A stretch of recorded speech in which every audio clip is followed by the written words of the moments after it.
나이가 들수록 깊어지는 외로움. 어떻게 다루어야 할까요? 2025년 8월 23일 북미 서부 순회강연 시애틀.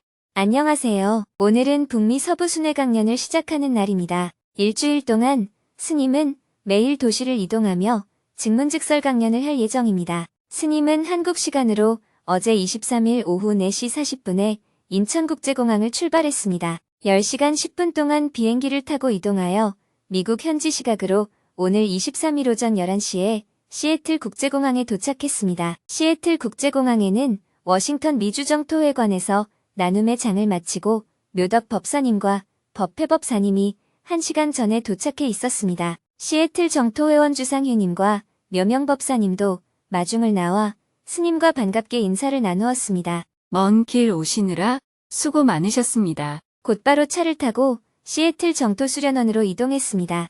공항에서 차로 10분을 달리자 금방 수련원에 도착했습니다. 시애틀 정토 수련원은 미국 북서부 지역 회원들의 실천 장소로서 많은 분들이 정성을 기울여 도량을 가꾸고 있었습니다. 화단에 꽃도 피어 있고 텃밭에는 각종 채소가 잘 자라고 있었습니다. 최근에 수리한 남녀 탈의실 등도 둘러보고 봉사하신 분들께 감사의 마음을 전했습니다. 수련원 한편에서는 봉사자들이 강연 전에 저녁으로 먹을 김밥을 준비하느라 바쁘게 손을 놀리고 있었습니다. 잠시 하던 일을 멈추고 모두 법당으로 들어가서 스님께 삼배로 인사를 드렸습니다. 스님이 환하게 웃으며 인사를 건넸습니다. 잘들 지내셨어요? 네. 인사를 나누고 기념사진을 찍었습니다. 점심 식사를 하고 오후 3시부터는 법당에서 정토단 마스쿨을 졸업한 외국인 학생들과 간담회 시간을 가졌습니다. 시애틀 인근 지역에서 오신 분들이 대부분이었지만 멀리 미네소타, 테네시, LA, 포틀랜드 등에서 비행기를 타고 오신 분들도 있었습니다. 다들 멀리서 왔는데 제가 시간을 짧게 내서 미안합니다.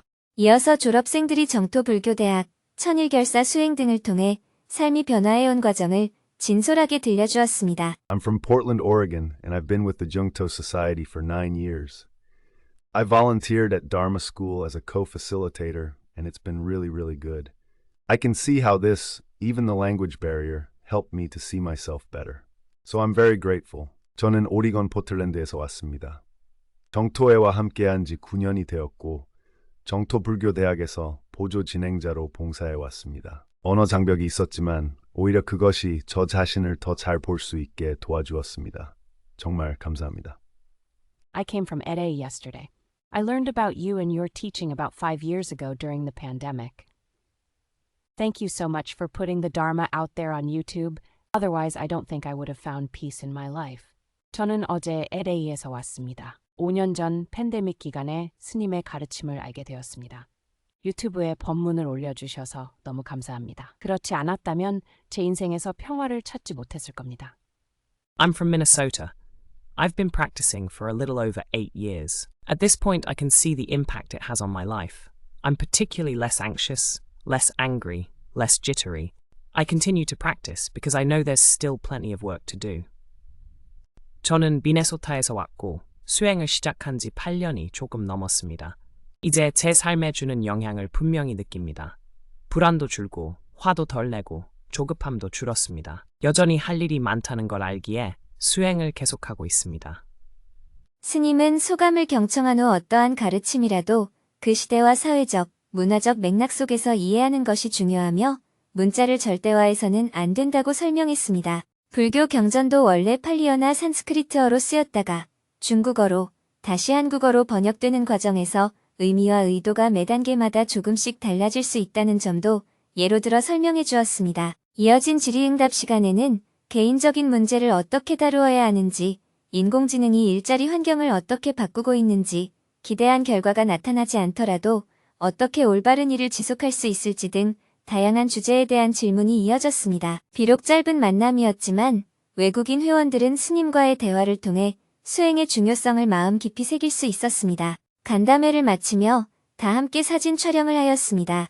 사진 촬영 후에 바로 강연장으로 출발하였습니다. 현지인 간담회를 마치고 오후 5시에 강연장으로 이동했습니다. 오늘 강연이 열리는 곳은 시애틀 인근인 뉴캐슬, 워싱턴주에 위치한 리즈던 중학교입니다. 곳곳에서 봉사자들이 역할을 나누어 강연 준비를 하고 있었습니다. 스님은 봉사자들에게 악수를 건네며 반갑게 인사를 나누었습니다. 스님을 소개하는 영상을 함께 본 후 오후 6시 정각에 강연을 시작했습니다. 250여 명이 참석한 가운데 스님이 인사말을 했습니다. 증문즉설은 인생을 살아가며 겪는 질문이나 고민을 가감없이 친구끼리 대화하듯 편하게 나누는 자리입니다.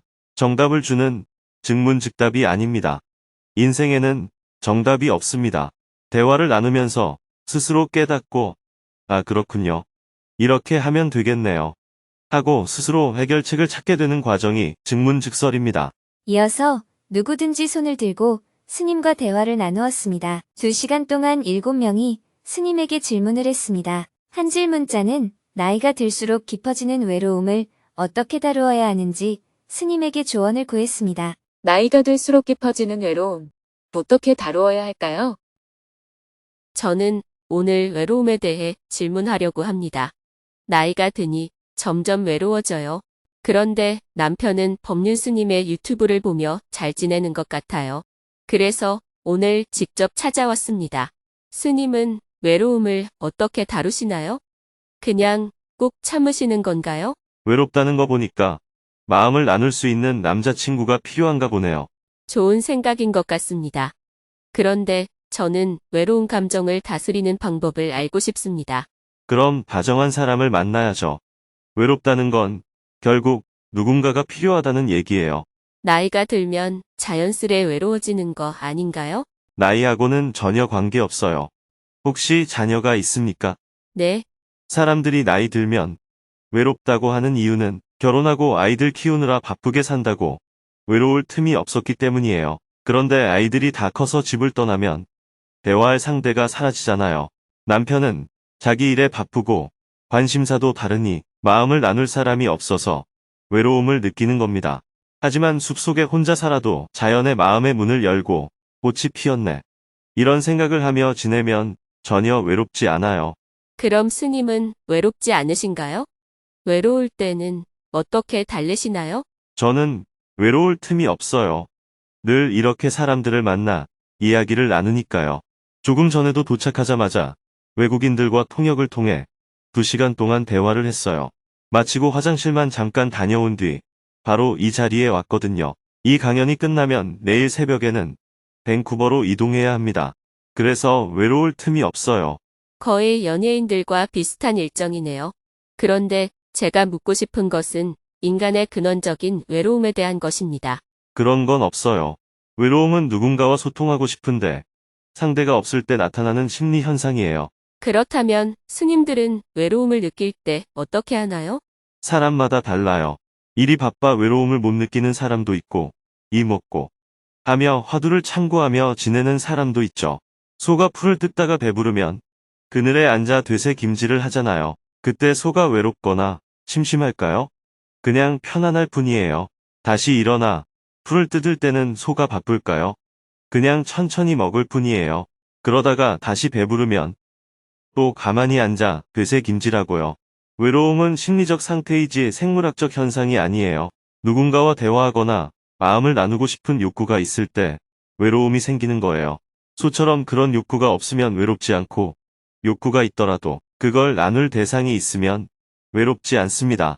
질문자는 욕구는 있는데 나눌 대상이 없어서 외로운 거예요. 그렇다면 나이 들어 느끼는 서글픔이나 허무함은 뭔가요? 자녀가 떠나고 부부 사이에는 오래 살아서 할 얘기가 별로 없어서 그래요. 문화적으로 다른 남자, 다른 여자와 이야기하기도 어렵고요. 그래서 외로움이 생기는 겁니다. 부부가 가장 외로운 순간이 서로 등을 맞대고 잘 때라고 해요. 아내의 등이 남편 눈에는 만리장성보다 더 높게 보인대요. 이렇게 마음의 문이 닫히면 외로움이 생기는 거예요. 늙어서 서글프다 하는 감정은 젊음에 집착하기 때문에 생기는 감정입니다. 이미 지나가 버린 시절을 붙잡고 있기 때문에 서글픈 것이죠. 아이들이 어릴 때를 그리워하는 것처럼 지나간 것을 그리워할 때 서글픈 거지 늙었다고 서글픈 건 아니에요. 생각을 이렇게 바꿔보세요. 늙으니 참 좋네. 공부 안 해도 되고 회사 안 다녀도 되고, 애도 안 키워도 되네. 땡 잡았어. 늙는 건 좋은 거야.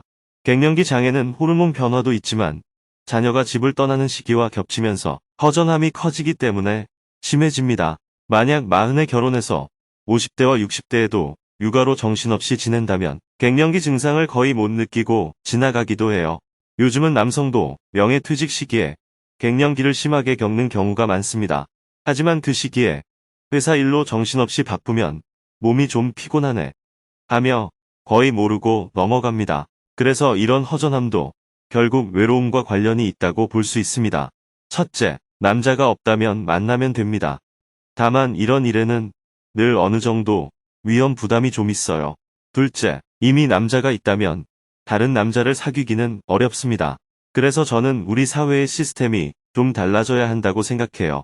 요즘 조론이라는 개념이 있잖아요. 60쯤 넘으면 결혼했더라도 만나고 싶은 사람을 자유롭게 만나고 각자 하고 싶은 일을 할 수 있는 자유가 필요하지 않을까요?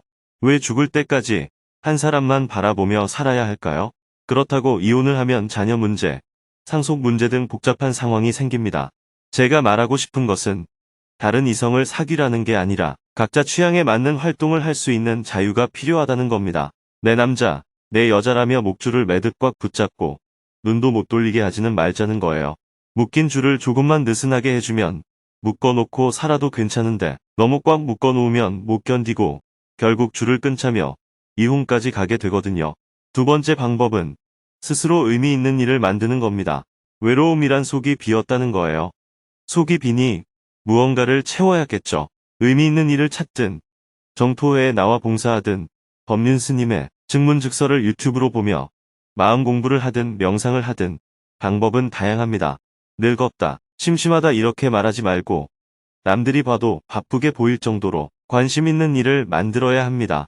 부부가 함께 할 일을 만들어 보는 것도 좋습니다. 남편이 스님 법문을 듣는다고 하니 질문자도 같이 보면 되겠네요. 저도 이래요. 일하고 열심히 사는데도 그렇다는 말이죠. 허전함과 외로움의 근본 원인은 관계를 맺고 소통하고 싶은데 그게 잘 안 될 때 생깁니다. 그러니 수행을 통해 욕구를 내려놓든지 아니면 욕구를 채울 대상을 찾든지 둘 중 하나예요. 그 대상이 꼭 사람이어야 하는 건 아니에요. 그림을 그리거나 음악을 하거나 여러 가지 활동이 욕구를 채우는 대상이 될 수 있습니다. 네, 잘 알겠습니다. 제가 다른 사람도 한번 만나보라. 고하니 지금은 말도 안 된다는 생각이 들겠지만 집에 가서 곰곰이 생각해봐요. 그게 제일 좋은 방법일지 몰라요. 청중이 큰 박수로 격려의 마음을 보냈습니다. 계속해서 질문들이 이어졌습니다. 복직할 때 예전 회계 일을 해야 할까요? 아니면 학교 보조 교사로 돌아가야 할까요? 저는 기독교 신자인데 해외에서 살아야 하는 팔자가 있는 걸까요? 영주권 절차가 지연되는 상황에서 의사이자 교회 신자로서 어떻게 하면 생명력 있게 살 수 있을까요? 망상장애 치료 중 지인을 성범죄자라고 무고한 죄를 씌운 후 죄책감으로 힘듭니다.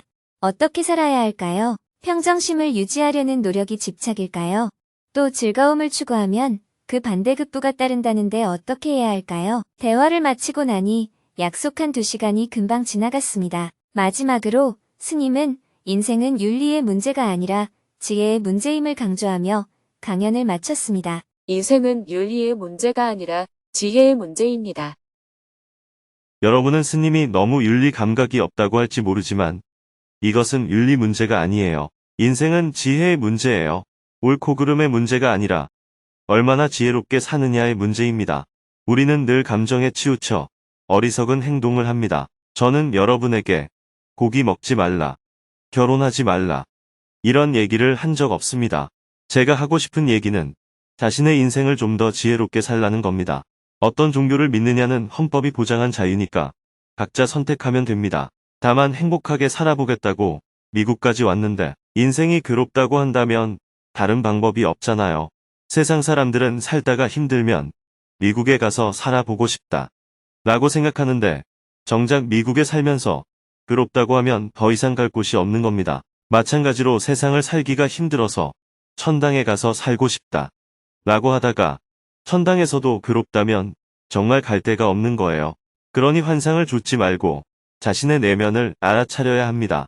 여러분도 여러 사정이 있겠지만 스스로 선택해서 조금이라도 나아지기 위해 미국에 온 것이지 납치되어 온 건 아니잖아요. 그렇다면 여기서 최선을 다해 살아보는 것이 필요합니다.